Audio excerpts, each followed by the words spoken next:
Hello, everybody, and welcome to Making Crit Up. I'm DM Dan, and I'm joined today with my good buddy Zach?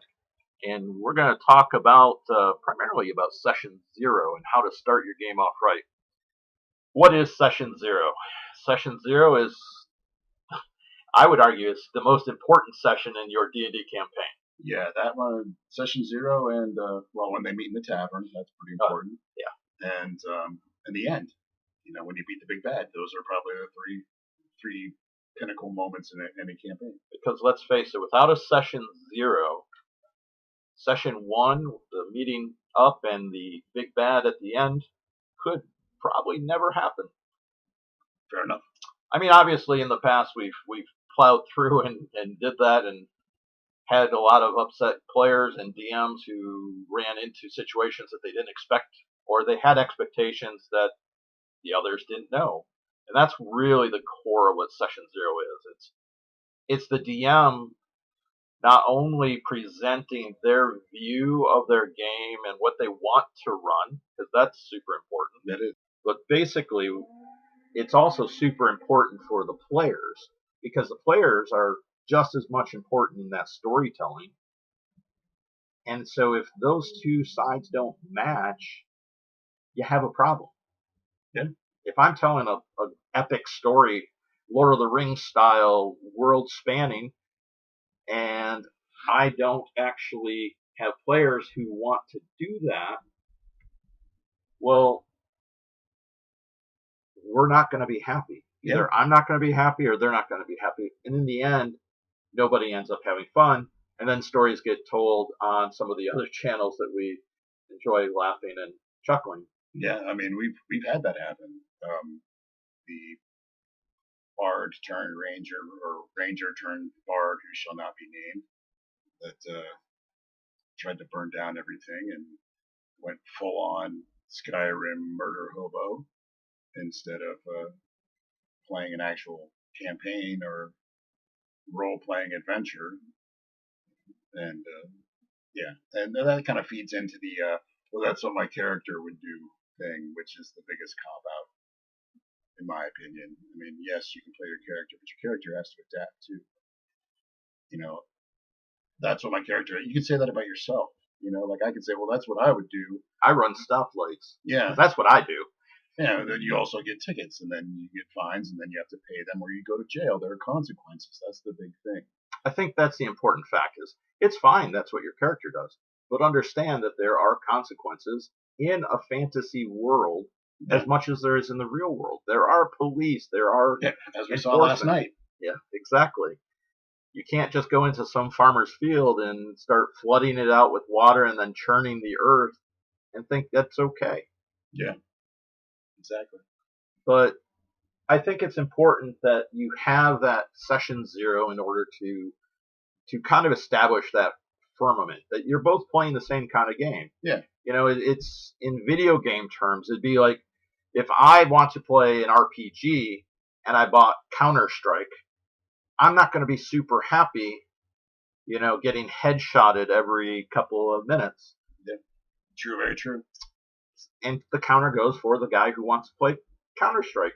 Isn't going to be happy if he's suddenly in Skyrim. Yeah, exactly. And like, what is all this dialogue?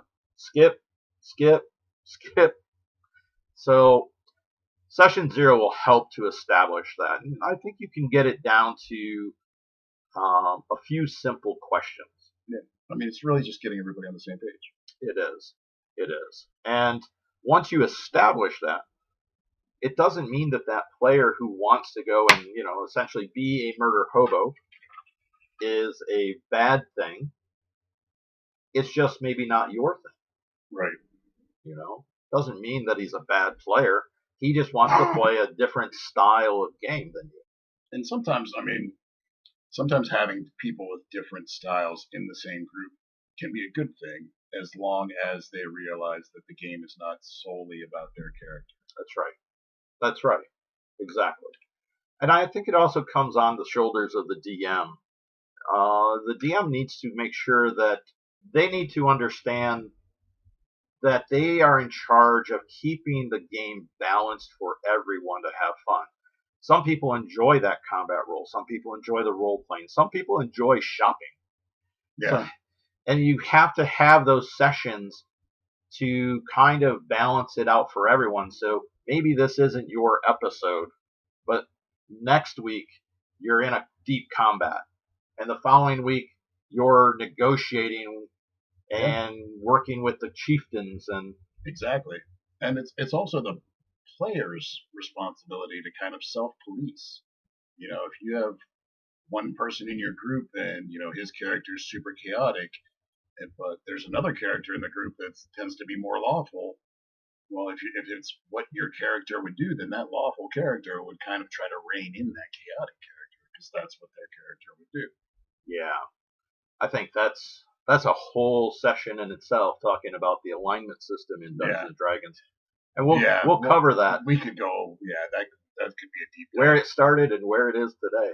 It's a very where interesting deep dive. Where it isn't today. Yeah, I think definitely we should do a deep dive into alignment. But today, let's talk about actually an article that I found a while ago. I mean, back in the day, I didn't do session zeros because only my friends. But today, there's so many new players, and I have so many new people that I've encountered that they don't necessarily have that same connection. And so establishing that you're playing the same game in the session zero is important, but also giving these rules as guideline to how to be a better role player. Yeah, very true. A lot of it also applies to being a better DM, because I think a lot of them apply on both sides of the screen. It's symbiotic. I mean, if you have a crappy DM, then you're more than likely going to be a crappy player. That is true. That is true. So the article is titled 11 Ways to be a Better Role Player, and the author's name is WizGang, and I'll put a link in the description below. These 11 rules are pretty simple, and most of them are, you would think, are common sense, but I've encountered people who are confused by them. Rule 1, do stuff. That's the point. It's not just the DM telling you, okay, go here, go there. You have agency. You have the ability to make choices, but you should always be doing stuff with your character and the party. That's part of session zero too, is because that's where you establish your character and their background and what their motivation is. Why are they an adventurer? Why are they doing these things? So even when you're not doing stuff, your character would be doing stuff. That's right. That's right. Creating a character that is multifaceted. Right. Not just one-dimensional. Yeah. I swing an axe. Yeah. Well, what do you do when you don't swing an axe? Yeah. Yeah, it's the stereotypes, That's right. That's right. You don't want to fall into tropes because then your character's just a cliche. Rule 2. Realize that your character does not exist outside of the things you have said. You may have an incredible story in your head. Nobody knows it but you. Yeah, and that also falls into when you're sitting around the table, don't chime in on a conversation that your character's not there for. It's true. It's hard. It's hard for many players. It is hard. I know we've got players that find that very difficult, that you have to remind them, hey, you're not there. But again, that falls into it, though. Absolutely. Absolutely. But I've had players in games in the past who have gotten frustrated because they're like, well, that's what my character would do. And one of the other party members literally looked across the table and said, well, why? And the player who said that could not answer it. Yeah. So and that was the person, not the character. That was the player being a jerk and not the character being played correctly.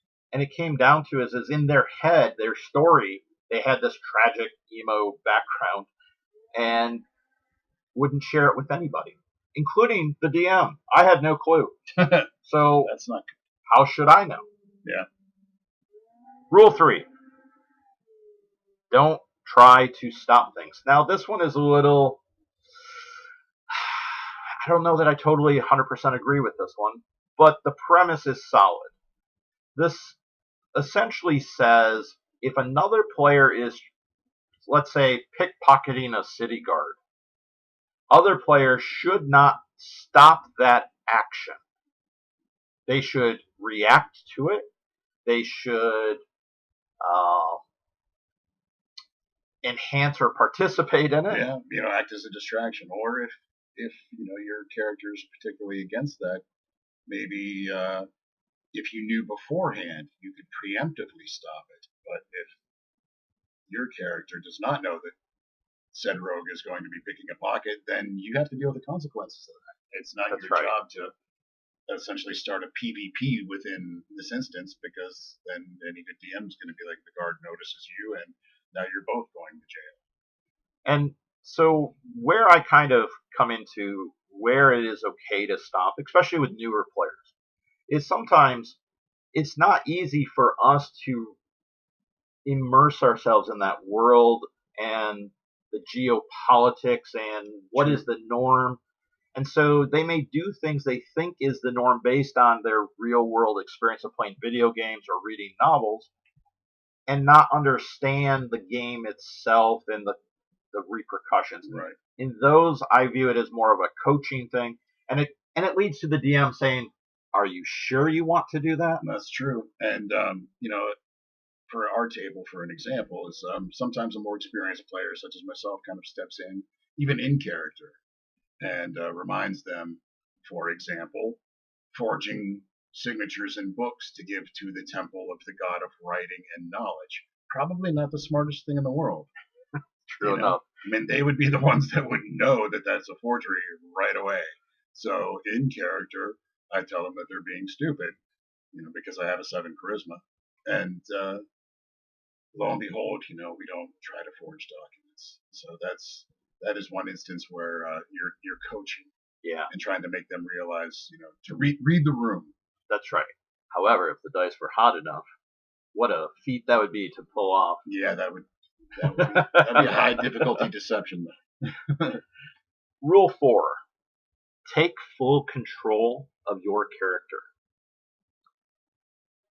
This kind of plays on the opposite and the idea of, well, that's what my character would do, and says my character wouldn't do that.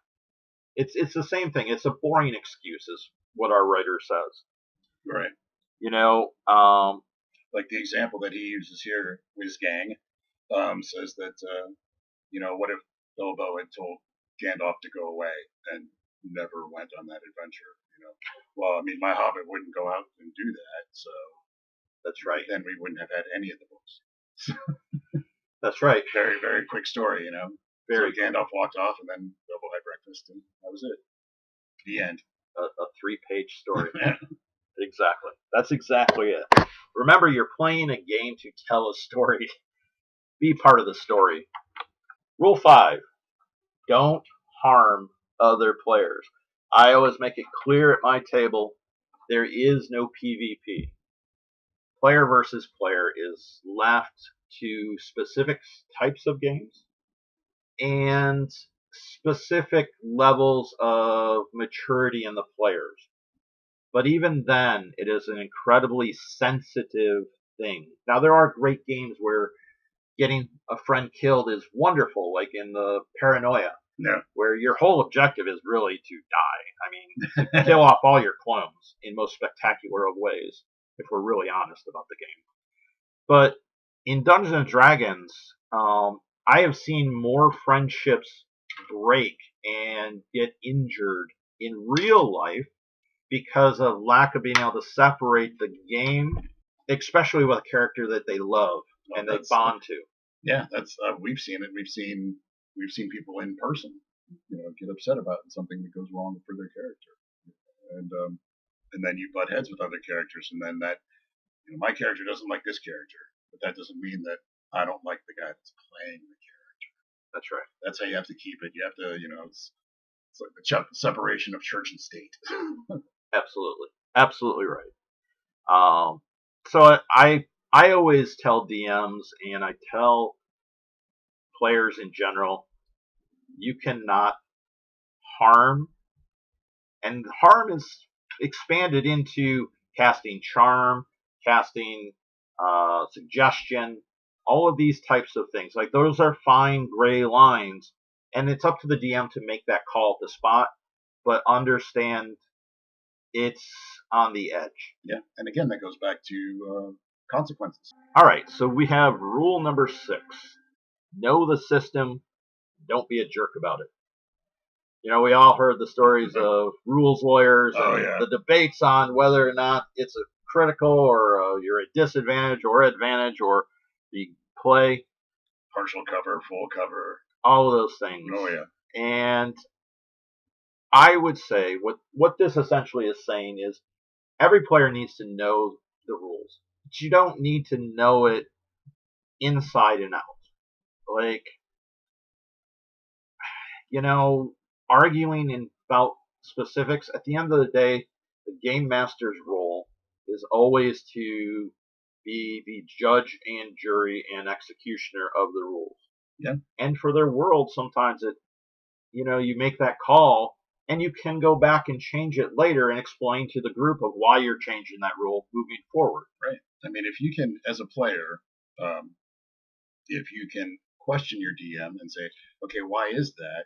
As long as you're not like bringing the game to a screeching halt, most DMs, myself included, when I DM, I don't have a problem with that. If you can say, oh well, could I use acrobatics instead of athletics because that's what I'm accustomed to? If that makes sense, then yeah, sure. But you don't have to be a jerk about it. You don't get all huffy because you didn't get to do what you wanted to do. There's ways around it. And for me, part of know the system is also knowing your character. Yep. Know what your character can do. Just because you don't realize that you have your channel divinity can give you a +10 to hit, and you're like, oh, I forgot that. Can I use that from last round? No, you can't, because it's your job to know your character, know the system. That's right.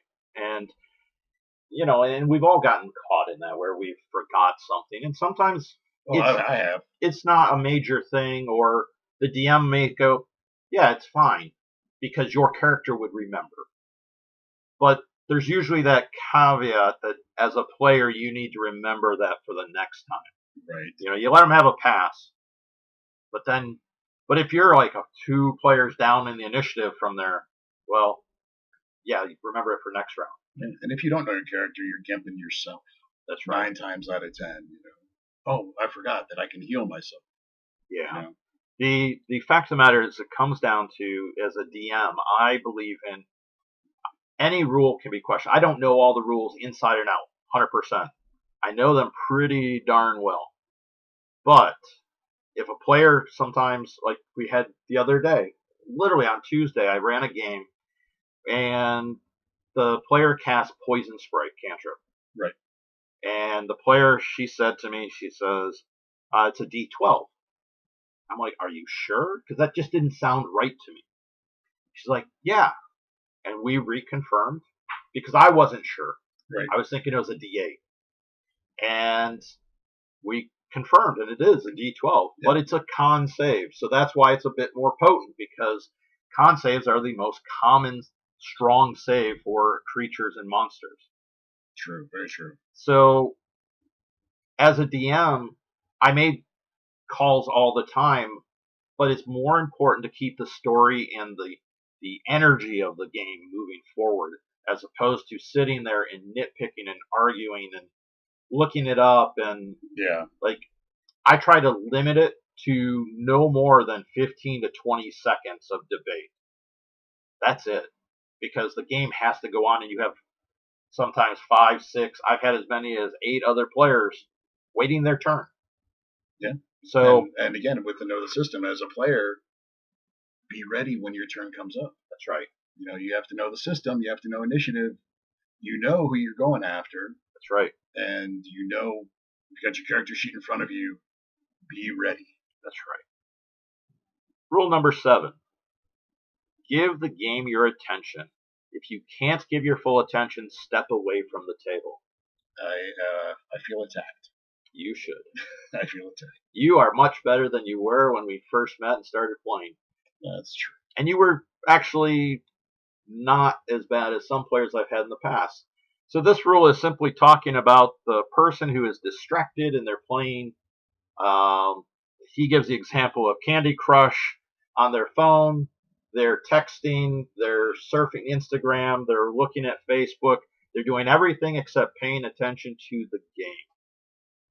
I've had players actually get a phone call and sit at the table talking on their phone. That's unbelievable. I mean, I will admit freely that I had to get to the point where I turned my ringer off and my notifications off because I get texts, and I just, as me being me, the way that my mama raised me was, you answer quickly. You don't wait half an hour to respond to a text. So yeah, I'm definitely guilty of this in the past, or tried to look something up and didn't realize I had my media volume on, and all of a sudden a video starts playing very loudly. Yeah, it comes down to is, for me, it's a mutual respect. You want to respect the other players around you, and you want to respect the DM and the game. True, and I can speak for myself only, obviously, but for me it was never a disrespectful thing. I was, but you can become a bit self-absorbed when you're not directly involved in a scenario. You can kind of wander off, and that's when you shouldn't. Yeah, that's when you need to pay attention. If your character is present, then you need to be present. That's right. And I have gone to the other extreme as well, and it didn't work out well in that situation where literally we had a cell phone basket, and everybody put their cell phones in a basket. Unfortunately, sometimes, as we get older, we have families, we have children, we have emergencies, and that doesn't work. And it is draconic in our approach. And yeah, at the end of the day, I think he captures it very well in this role. It's like, if you can't give your full attention, you need to do on your phone, step away so you're not distracting the other players' enjoyment in the game. It's that simple. Rule 8. If you make someone uncomfortable, apologize and talk to them about it. As he writes, I have a rule in my games, and that rule is nothing has sex with anything else. Simple, clean, elegant. No sexual conduct. It's weird, often. And I have to say I agree. Yeah. In certain circles, in certain groups, at that session 0, you establish those boundaries. I don't tend to allow for the talk of sexual things, innuendos, of if it can't be on national TV, that's a good rule. Then it shouldn't be in my game.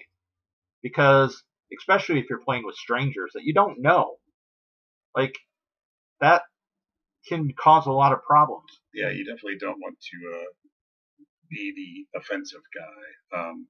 Again, as a player, I've been guilty of that. I mean, my time in the military and playing sports and such, I have a tendency to drop the occasional F-bomb and other four-letter words. Actually, I drop them pretty often. But, if that offends somebody, and if I can see somebody is visibly offended, or anything along those lines, then you got to pull back on it, because it's about the group. That's right. What Dungeons and Dragons is. It's a community. You're telling a story together, and that's, you got to look out for each other. That's absolutely right. And it should bother you if you offend somebody. Like, you should want to apologize. Yeah. And if you don't, well, that's a whole different topic. Like, that's an issue between you and your group and your DM. Yeah, and I really appreciate the nothing has sex with anything rule. Look, it's great. Everybody knows the trope. The bard seduces the dragon, whatever. That's great. Do that, but you don't have to go into detail about it. That's right. That can happen behind closed doors. Oh yeah, the barmaid asks you to go to her room. Cut. End scene.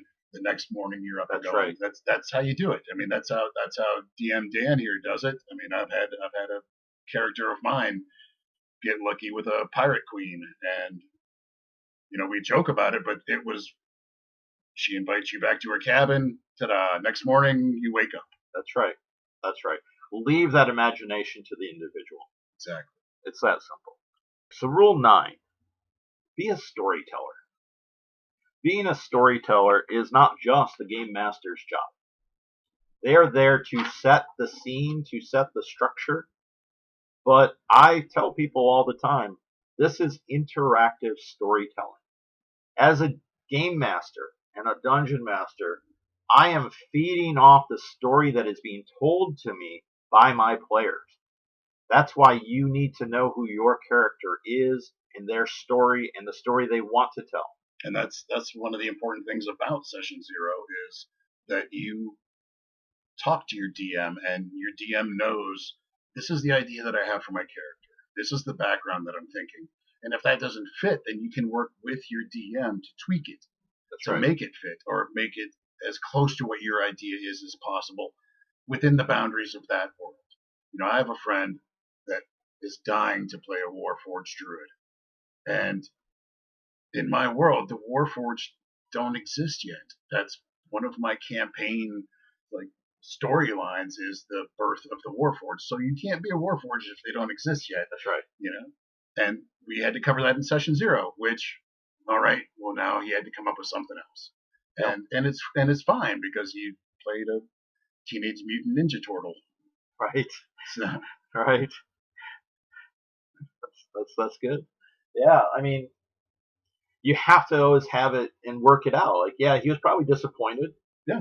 But in the end, if it doesn't fit into the overarching story and you have it planned, I don't have Warforged in my world as well. Right. It doesn't mean that they will never be there. It doesn't mean that they will be the same as they are in Eberron. They could be very different. They might be more like autognomes. Yeah. Don't know. Yeah. But I feed off of that story arc, and my story evolves along with what I'm told and what I hear the players, their ideas, because now it's almost like the hive mind of storytelling. Exactly. It's as a DM myself, I always try to incorporate my players' backstories. That's right. If my character was, a barbarian and his tribe was wiped out, then I'm going, wiped out by trolls, then I'm going to make sure that somewhere down the line he has an opportunity to hunt trolls, or perhaps find somebody else that survived from his tribe. That's right. Those are options that you can throw in there, but that comes from Session Zero. That comes from you telling your story to the DM and the DM remembering that and adding it to his story. That's right. And maybe it's not the main focus, but it's a side quest and it's something that comes up. And that makes that character feel that much more real and special. Exactly. Rule 10. Embrace failure. I love this rule. So do I love this rule. All of our best stories from all of our campaigns seem to be, and they rolled a 1. Yeah. And the elevator collapsed underneath and fell 60 feet. Yeah. And you failed your saving throw. And you failed your climb check. Or it's a locked door. Doors are a monster that's hard to beat. Doors and ropes. That's right. My greatest monsters in the game. And I understand, like, nobody wants to fail. You want to be the hero who, succeeds at everything. But even Batman, Superman, Captain America, they all fail. It's true. They all roll a 1 once in a while. Yeah, and I've said it time and time again at the table, man. The dice will tell the story. Absolutely, that's our rule. Yeah, the dice will tell the story. If you get a 1 and fail something horribly, then roll with it, man, because those are the best stories. That's right. And then finally, of course, Rule 11, play the game. It's a game. You're there to have fun. You're there to tell a story and to experience new things and unlock new puzzles and explore new lands. Yeah, it's a together thing. Again, like we've said before, it's a community. It's interactive storytelling with a group. That's right. So it's not you versus the DM. It's not you versus another character. It's everybody working together to play the game. That's right. So I think these 11 rules, and there could be more, and if you have more rules that you like to follow, by all means, put them down in the comments. We do appreciate that. We want to start building our own little community here at Making Crit Up. Absolutely. And, your ideas can inspire us, just like as we hope to inspire you. Exactly. Exactly right. That's why we're creating this channel. And for interactive storytelling. That's what we're trying to do here too. We're telling you our stories from our experiences, and you guys can tell us yours. That's right. So on behalf of Making Crit Up, I'm DM Dan. And I'm Zach. And we hope you have great adventures and get out there and start making some crit up.